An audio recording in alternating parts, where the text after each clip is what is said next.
Today's episode is brought to you by Skillshare. Demon Days by the Gorillaz was a resounding success that not only proved the band wasn't just a cartoon gimmick, but established the act as a pop force to be reckoned with. On today's program, we're going to tell the tale of how two men created one of the greatest records to come out of the first 10 years of the new millennium.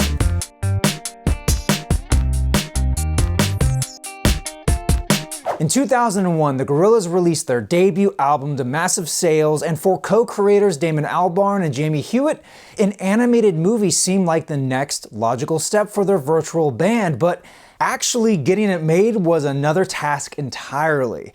Not much is known about this initial movie idea. Some sources state that their script was over 350 pages long, but others state it was actually 3 different stories.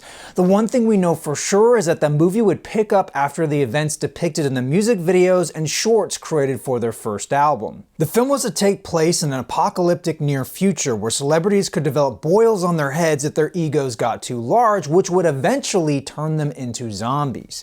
One plotline revolves around Murdoch leaving the Gorillaz to start his own metal band. However, he locks his bandmates in the basement of Kong Studios when they turn cannibalistic. They eventually break out and chase Murdoch with the help of the now evil Del the Funky Homo Sapien. Murdoch then becomes a zombie himself, leaving Noodle to battle him and the other zombies that took over Kong Studios. The working title for the project was Celebrity Harvest, and they planned for a 2003 theatrical release with a soundtrack written by Damon to serve as the Gorillaz' second album. But since Damon was busy producing Blur's 7th album, Think Tank, Jamie was tasked with finding a movie studio to make the film. Unfortunately, even with his concept art and storyboards, most studios passed on the project because of its dark subject matter. DreamWorks Pictures was interested, however they wanted the Gorillaz to appeal to children with the film in the style of The Wizard of Oz. That wasn't going to fly for Jamie because, don't forget, Hollywood burned him once already with the poor film adaptation of his Tank Girl comic. He wasn't about to walk into a similar situation where he had no control, so he shelved the film for the time being. When Damon returned from touring with Blur, he, Jamie, and Gorillaz dialogue writer Cass Brown reconvened sometime in the early part of 2004 to discuss the future of the Gorillaz.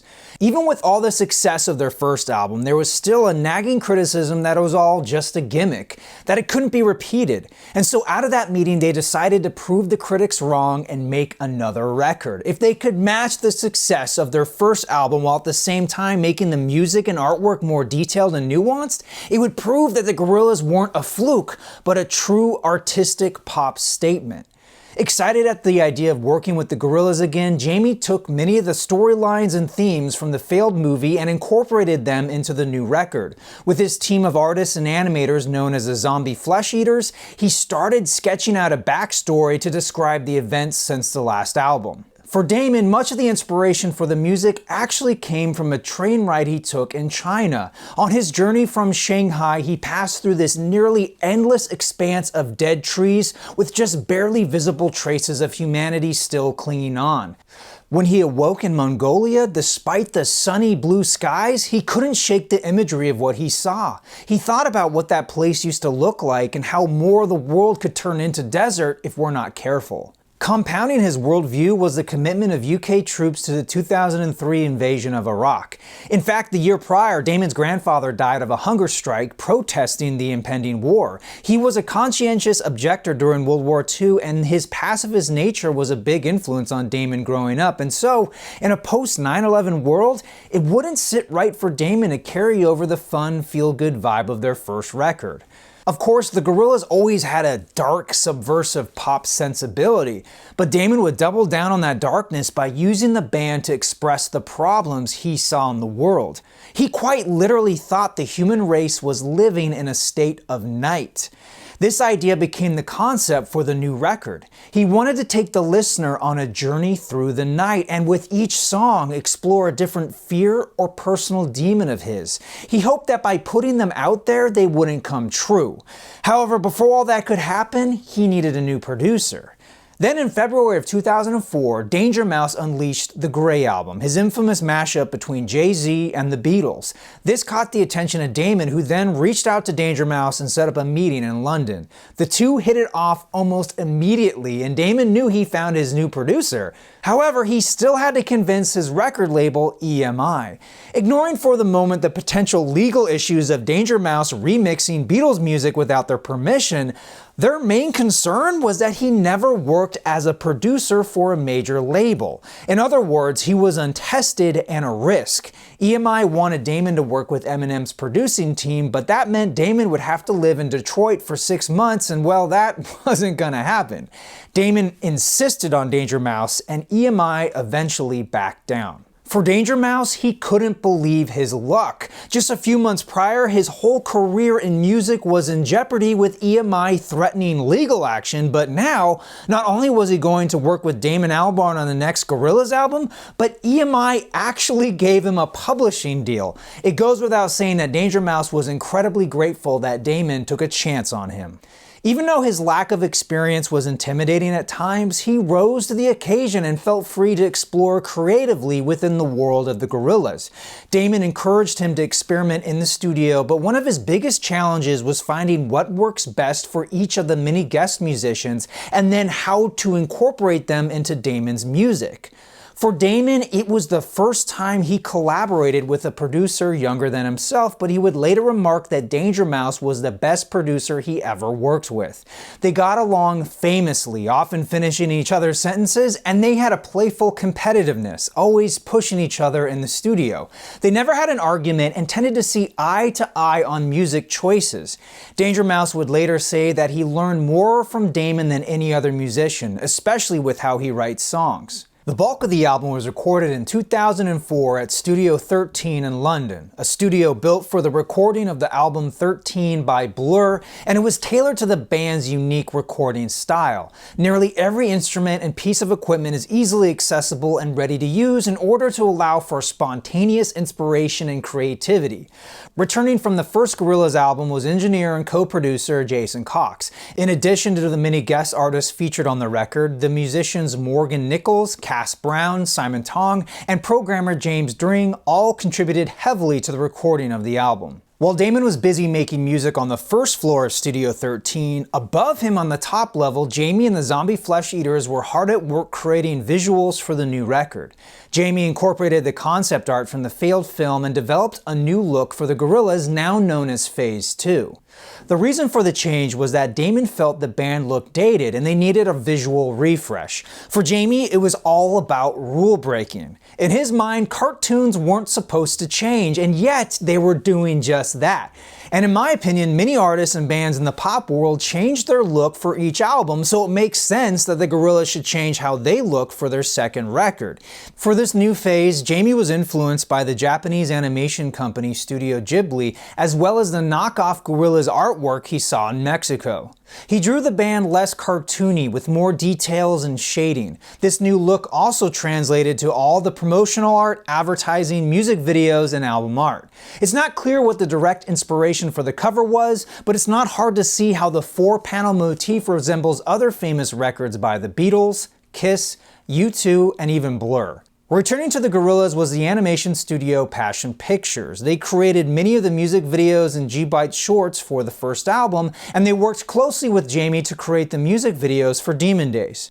They also animated the impressive 3D rendered performances of the Gorillaz, which were used for the 2005 MTV Europe Music Awards and the 2006 Grammys. Unfortunately, because of technology limits at the time, the effect wasn't viable for a tour environment. The screens used for the projections were very fragile and prone to vibrations. Add in the cost of animating the band for a full-length concert, and you can start to see why we haven't seen this effect used since then. The original title for the album was Reject False Icons, but then it was changed to We Are Happy Landfill before they settled on Demon Days sometime after March of 2005. We Are Happy Landfill would go on to be the title of track 4 in the D-Sides compilation, and the phrase Reject False Icons was reused a couple of times. Most recently, it became the title of their 2019 documentary, but it was first repurposed as a marketing slogan to promote their latest music video for the song Rocket. The video incorporates recreates many of the themes and plot lines from the aborted film Celebrity Harvest.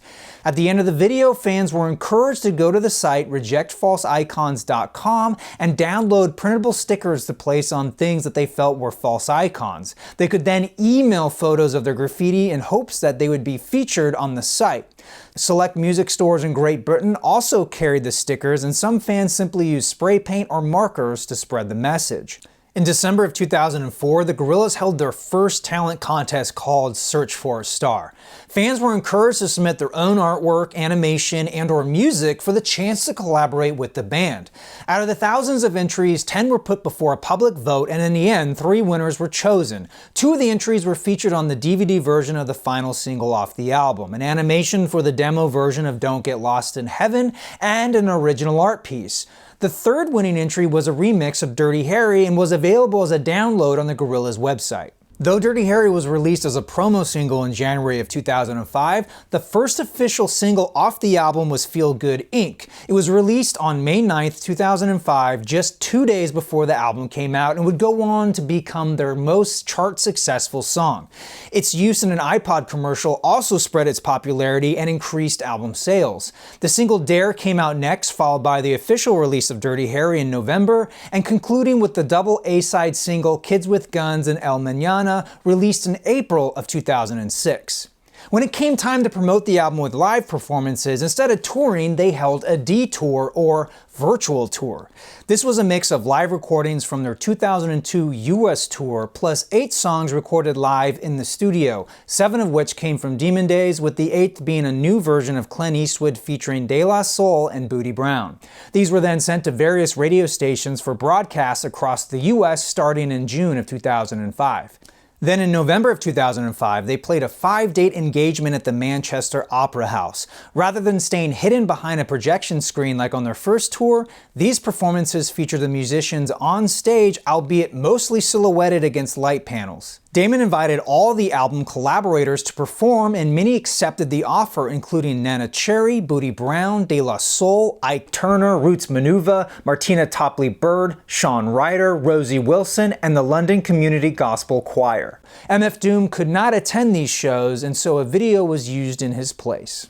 Also featured were the Demon Strings, a group of musicians put together specifically for the show, but whose members played on the recording of Demon Days. They would go on to work with Damon on many other projects, including Plastic Beach, Blur's The Magic Whip, and The Good, the Bad, and the Queen. The setlist was verbatim of the album, down to the track order, and included 2 encore songs, the excellent Gorillaz B-side Hong Kong, and Latin Simone off their first album, which was a tribute to Cuban singer Ibrahim Ferrer, who passed away in August of 2005. Then in April of 2006, another 5 nights were presented at the Apollo Theater in New York. These shows were nearly identical to the ones in Manchester, with the addition of Dennis Hopper live on stage and puppets of Murdoch and 2D created by the Jim Henson Workshop. A third Demon Days residency in Las Vegas was heavily considered, but Jamie and Damon ultimately decided against it. Between getting all the musicians to the venue, feeding them, housing them, plus all the technical aspects of the show, it was just too expensive to replicate again. They lost money on both the Apollo and Manchester shows, so instead they decided to focus their attention on their next project, a Chinese opera titled Monkey: Journey to the West. Demon Days went 6 times platinum in the UK, selling over 8 million copies worldwide, and remains the best-selling Gorillaz album as of 2020. The album also cemented Danger Mouse as an in-demand producer and collaborator, proving to the music industry that he could do more than just mash 2 albums together. In total, Demon Days earned 6 Grammy nominations and won Best Pop Collaboration with Vocals for Feel Good Inc. But the true success of Demon Days lies in the fact that it recognized the act as a real deal. They stood on their own and in some ways eclipsed the previous work of their co-creators. No longer was it seen as a side project for the Blur frontman and the Tank Girl artist, it was the Gorillaz. End stop. For me to make a video like this takes a lot of different skill sets, from writing to performing to basic filmmaking techniques and finally video editing and animation. I have a degree in cinema and have taken many performance classes over the years, but all of that costs a lot of money. but you can learn those same skills faster, easier, and more affordably with Skillshare. It's an online learning community that offers classes in a wide range of subjects, including music production, art design, even business, investing, and productivity. I personally struggle with text animation, but I found Jake Bartlett's course on hand lettering and motion incredibly helpful. He not only demystified Adobe After Effects for me, but his step-by-step process was easy to understand. And navigating the class is super simple, with each lesson broken down into chapters along the side, allowing me to jump back to a certain section with ease. Right now, you can get unlimited access to this class and thousands more for less than $10 a month with an annual membership. To get started, click the link in the description below to get 2 free months of premium membership and explore your creativity. All right, everybody, that will do it for today. Be sure to leave me a comment letting me know how Demon Days impacted your life. Until then, I want to thank you all so much for watching. I'm your Vinyl Geek, and I'll catch you on the flip side.